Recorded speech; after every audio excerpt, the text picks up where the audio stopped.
Yeah, I asked a question about toilets, and maybe it's more accessibility than safety, but I just quite interested because where I live, it's pretty, the toilets feel really unsafe as well as quite disgusting. And I just wondered whether that's an issue for women and provision of like facilities, sanitary waste and stuff, and whether that was picked up in your research.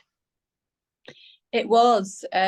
So we had women who weren't using parks partly because they had a bladder problem and there were no spaces to actually use parks with. But so I think they're important because they help people remain in spaces for longer.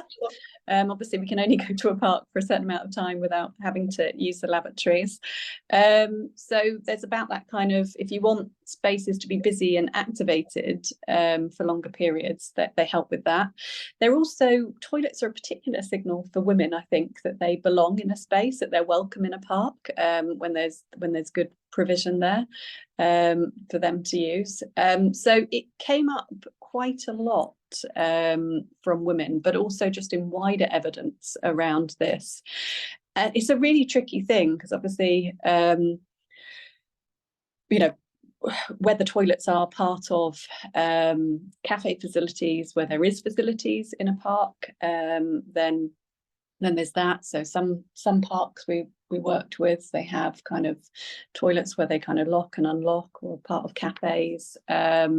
Others where there is a kind of a business nearby, sometimes work can be done to promote local toilets in communities that are nearby. But yes, it comes up as a really important thing. Carl, I don't know if you want to say anything about it from a parks perspective. Yeah, well, I mean, in my previous role as a parks manager, we often, if we had a park which was where we were doing signage for example, like a new map, if it didn't have toilet facilities, we would have talked to local businesses, and they sometimes, if it was a cafe or a restaurant, they were quite happy for people to be directed just by using the map and saying the nearest public toilets are here, or it could be a library in the town centre as well.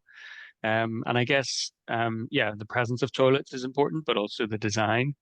There was an example in America that I saw where they'd created gender neutral toilets with a kind of a covered what's the word, like shared space where you could wash hands and things.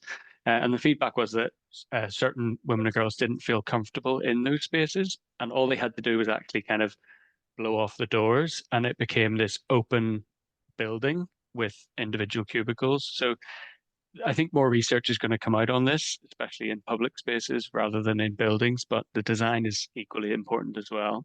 Definitely not enclosed spaces if they're shared, if they're mixed gender toilets, for example. Thank you so much. We've got a lot of questions still in the chat. So I wonder if I could turn now to Linda Reed to unmute herself and turn the camera on if she'd like and ask her question. I do a lot of work with CPTED, crime prevention through environmental design. I think it's US based, but perhaps not. Just wondering if that helped inform your research or your design at all. But I want to back up just a second. I usually hate to comment and rather just ask questions, but I have to say I was really looking forward to this, and I was not disappointed. It was fantastic. And as Carl mentioned, I really enjoy that you shared the research. I think it's really important part of understanding how these things come together. So thanks so much for that. Oh, thank you so much. And thanks for your question. Yeah, so we've actually trained over 100 designing out crime officers in the guidance, and I was really pleased with their response and comments because there are potential tensions between some of the things we say and some of the things the CPTED principles promote. So if anyone doesn't know CPTED, that's crime prevention through environmental design.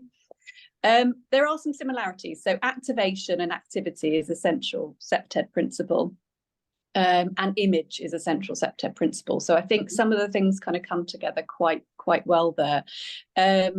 But yes, so we have docos in West Yorkshire who will regularly visit parks and kind of inform about that. So we're hoping we've been told anyway from the feedback we've had from those that they are actually going to embed some of the kind of gender sensitive principles into their work. They don't have a guide for parks, so if you look at the sector principles, they've got guides for different types of areas, but they've not got one for parks. So I'd love to be able to collaborate maybe with you and help do something in that regard. I'd love that. I actually do a lot of work with the local wastewater and stormwater authority, who are putting in green infrastructure in places, and they're using CEPTED to help design those green infrastructure spaces. So okay, yeah. So one of the things that might clash in CEPTED is the kind of so escape is one, so where you kind of women actually like to have different routes and having escape, but actually kind of with the CEPTED principles, they think about boundaries as well, in terms of limiting the routes and access. So there's those kind of potential conflicts. And then seating is quite an issue around CEPTED principles, which, you know, for women and girls, this is part of creating social seating in spaces. Yes, that might, you know, kind of create gathering, but it's also, you know, places. So we want to design parks as places to dwell, to be social, you know, as part of their purpose. But also we recognise, you know, that there are different things, different principles around CEPTED, which kind of can see parks as potentially places where people might loiter, you know, create antisocial behaviour and so forth. So I think there's tensions there that we do need to work through with our policing colleagues. Yeah, thanks for your perspective. Thank you so much for that, and thanks, Linda, for asking that question. Can we turn to Sally Babin now to ask your question? If you... Yeah, thank you. Yeah, mine was a question about woodland specifically, and just looking at some of the principles about kind of sight lines and things. I was thinking it might not be quite as easy to apply in a woodland when you're trying to maintain the biodiversity value and the sort of the wilderness type of experience, which is part of the value. So yeah, I just wondered whether the research had covered that. I think it was partially answered after John's question at the beginning about the more sort of countryside and wider spaces. I think Carl wanted to come in on this point, so I'm going to hand over to Carl. But I think you know, not everything should be a park space that is kind of, you know, green and open. And actually, trees are really nice and important. Like if they're above head height and kind of that it's actually really good for visibility. And we should have dense woodland areas. You know, there is, but yes, we might kind of think about it in slightly different ways in terms of that sightline principle. Carl, I don't know if you want to come in here. Yeah, so I mean, I think the words are, you know, apply a lot of common sense to what's being said in the guidance and pick certain things that are appropriate to different types of landscape character.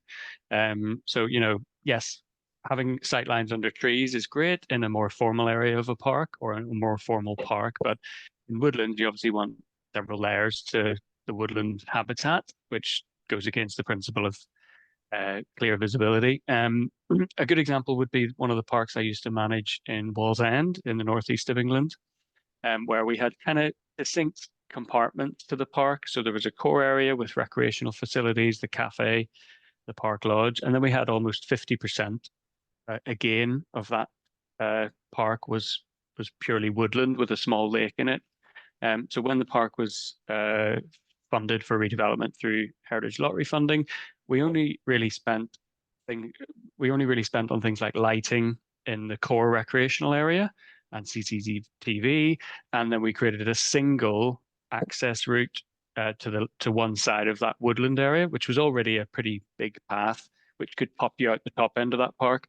But we never planned to intervene in the woodland area because lighting, for example, to bat population, bird population, that sort of thing. But I think just applying some common sense and realizing that you can't do everything. You can't make every park really safe, and you can't you can't introduce all of the interventions in every park, but being clever about what would work best, and also based on what your budget is, what you can afford to do now, and what you can then use the guidance to seek further funding from local councillors or politicians or decision makers to say, look, we're already doing this, but it would be really great if we could do that as well. Okay, thank you. There's one of our case studies, the Queen Olympic Elizabeth Park, also has kind of developed signage around kind of this area is managed for nature and biodiversity, and this is the kind of route that's you know, well used at these certain times. So they've kind of just helped to communicate that within the space as well. So kind of actually, you know, kind of giving that whole nature perspective, that these are managed in a particular way for these particular reasons. Yeah, and to go back to one of the earlier comments on familiarity, you know, as you're entering a woodland area, how big is it? Where do the paths go? Where does it pop me out at the other side? You know, having a map on entry of a park, of a woodland, it can give you an idea of scale and context and where you can exit it if it's your first time visiting that. And then as you know, as you maybe explore it more and more, you become naturally more familiar with it. So there's all sorts of overlapping things that can be applied to natural spaces and nature reserves to really increase the feeling of the perception of safety. Thanks very much. Rebecca from the Wildlife Trust makes a comment about the need for youth work, and I'd suggest everybody reads that comment in the chat. Rebecca, if you've got a question to go with that comment, otherwise I'll move on to Fran's question. Yeah, I guess so. I'm Woodland Trust and I manage some pretty rural sites right now. But I did grow up in London, in Camden, with, you know, plenty of parks around, and just, I suppose the question is, instead of doing lots of research, isn't it better to put the money into funding youth work and events that work? And I'm a real advocate for doing, if you really want to tackle the root of this, is doing mixed youth work and mixed groups. So you've got teenagers, young adults, or older ages, and you've got the males as well as the females understanding what some people's fears or problems are. And then when you're in the community, you know the community that you're in. So I went for a run the other night by myself and I bumped into two guys going maybe for a smoke somewhere, and I know them both well through climbing and trust them with my life. But I don't know what's the point in putting lots of money into research when the answers are there, and it's youth work and it's events and it's supporting park run, it's supporting youth centres and things that are underfunded. I think that is research, what you're talking about in some senses as well. It's getting the perspectives of people who might want to use these spaces and how we can make them better, more welcoming, more usable, more friendly, and actually going out and finding out that these are the things that we can concentrate on right now. Our next set of work is that let's co-design with those groups, with those young people, what that's going to look like. So we can, so I think that's the next step. Yes. I would put, I suppose I put money into doing it rather than research to researching. But then, you know, money into youth work and to mixed. So, you know, basketball and skating shouldn't be for the boys. If you had mixed group doing it, might be attracted to all. There might be some boys who want some quieter sensory areas as well. But I'd really focus the money onto the events and the people that work with people. Yeah, I mean, I appreciate the value of research. I do it, but the whole research is actually engaging with the people who might want to use it to make it better for them. So, and finding that out.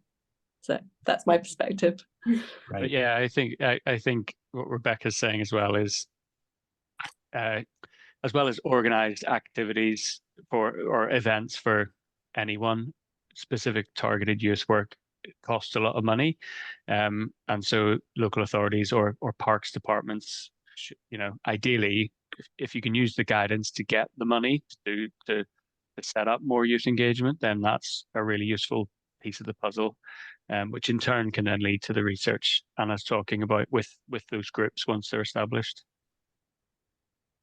Yeah, and that has echoes right back to one of our previous webinars, where John Little was talking about the value of actually talking to people, being there, and the value of staff.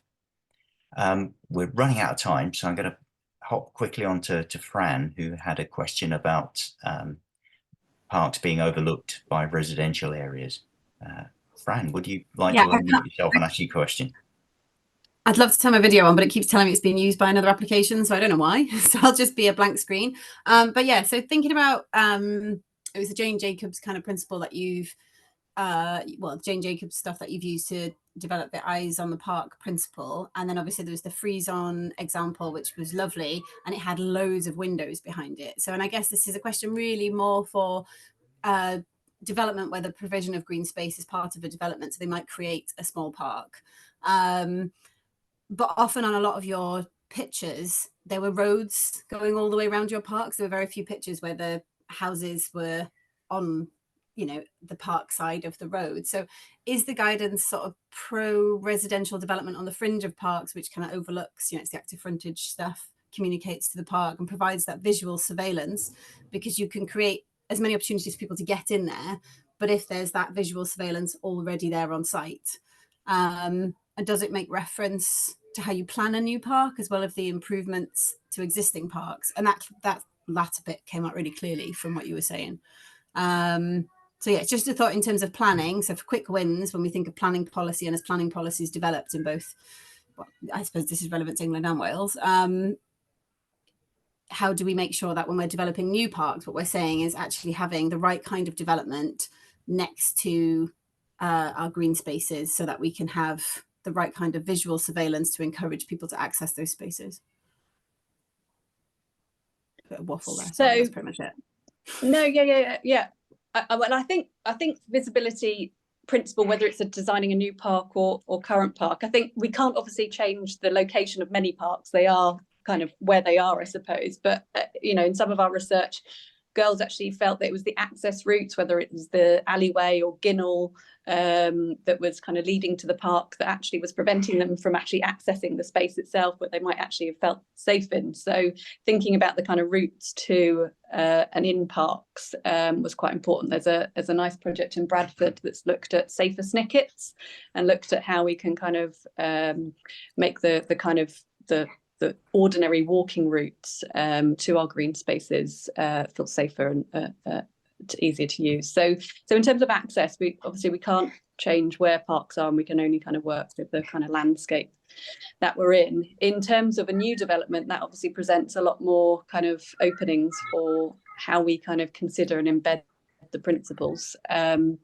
how that kind of master planning is envisaged in terms of residential makeup and so forth. But I think active frontages are important. So yes, so if there was a space within a residential development, we did work with an urban designer on the project, so we had practical leads in here. So I'm not an urban designer, but active frontages are important in that regard. So yes, I think in terms of play spaces within developments, that is a really important consideration.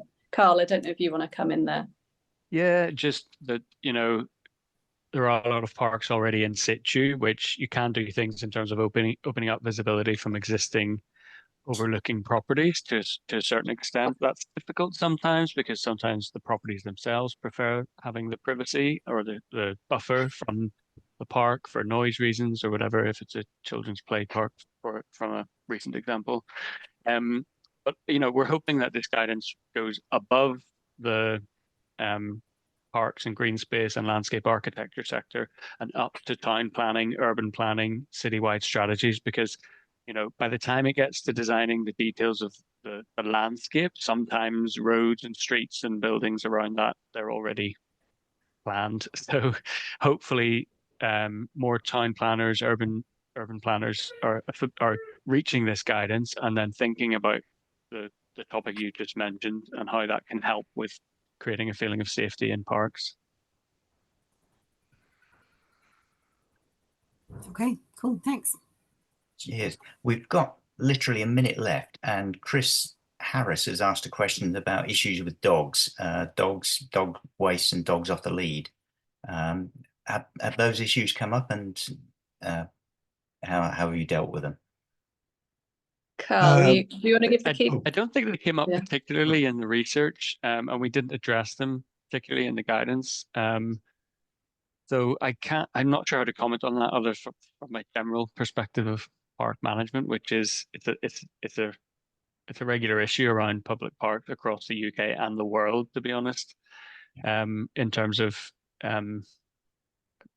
safety around dogs that might seem aggressive, but also that feeling of an unmanaged landscape if dog waste is an issue, things like that. I think that people are quite familiar with those issues in terms of how it can affect everything if dogs and dog fouling isn't properly controlled. Right. And on that note, we've just hit 11 o'clock when I did promise that I'd let our two speakers get back on with their lives. And I'd like to thank you so much, Anna and Carl, for a fantastic presentation and a really engaging discussion. This is an incredibly important topic. And when I circulate the links to the videos for the presentation and this discussion, I'll also circulate links to as many of the reports and guidance as Carl and Anna can send me, so that everybody can benefit from their work.